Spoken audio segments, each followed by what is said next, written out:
Hi guys, Reviewz here, bringing you this video game review of Crazy Taxi. Now, a game about driving people to different destinations may not seem like the ideal pitch for a video game, however Sega pulled it off, and Crazy Taxi definitely stands out from the crowd. Whipping around the city, frantically trying to get to your next destination all before the timer runs out, definitely made for some hair-raising moments. Well, I hope you enjoy this review of Crazy Taxi. Crazy Taxi is a sandbox racing video game developed by Hitmaker and published by Sega, first released in arcades in 1999 and later ported to the Dreamcast in 2000, and later the GameCube, PlayStation 2 and PC. The main objective of the game is to pick up customers and deliver them to their destinations as quickly as possible. Along the way, money can be earned by performing stunts like near misses with other vehicles. The player is guided to the destinations by a large green arrow that sits above the taxi at the top of the screen, though the arrow does not adjust for obstacles, rather just point the player in the general direction of the destination.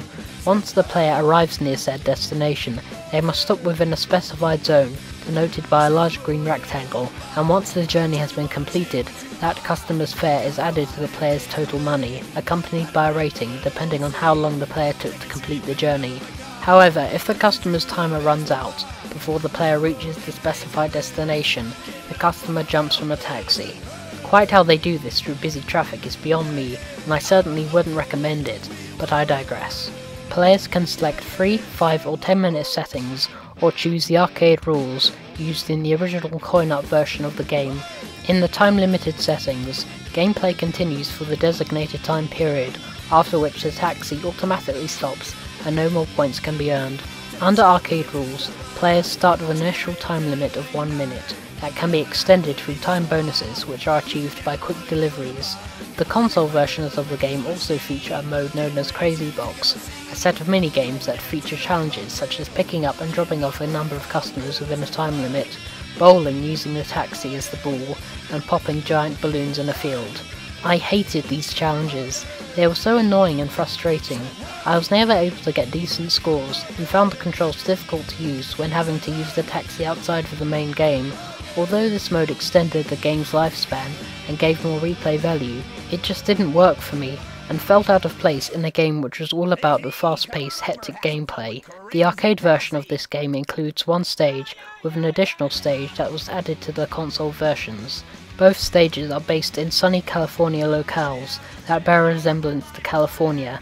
The player has a choice of 4 drivers and their respective cabs, each of which has slightly different attributes.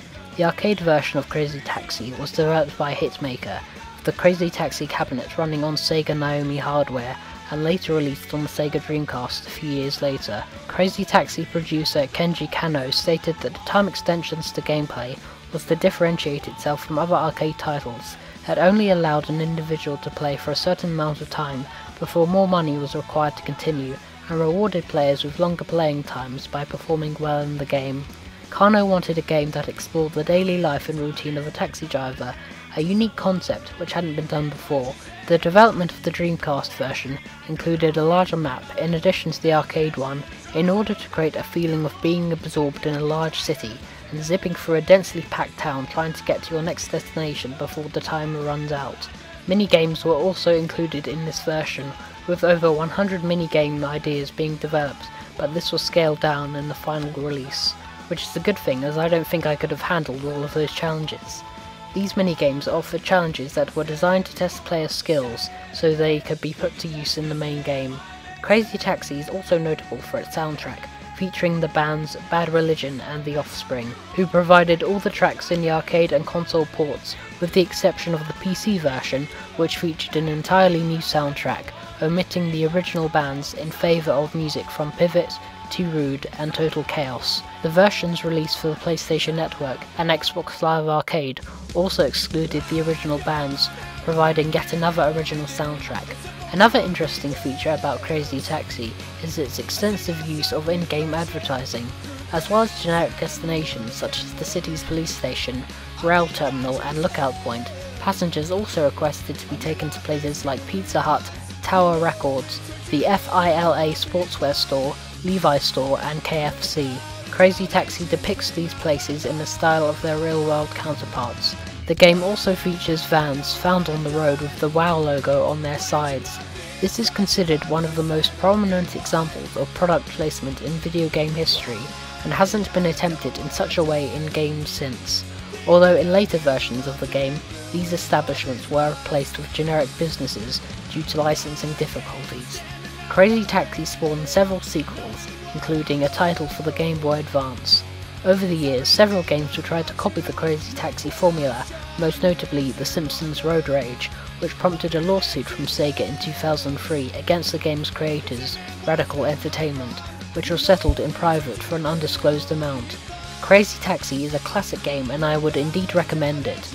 I don't think anyone would think a game based on taxis would be the basis for a good game, but Sega was able to pull it off, and as a result, the game is able to stand in a class of its own.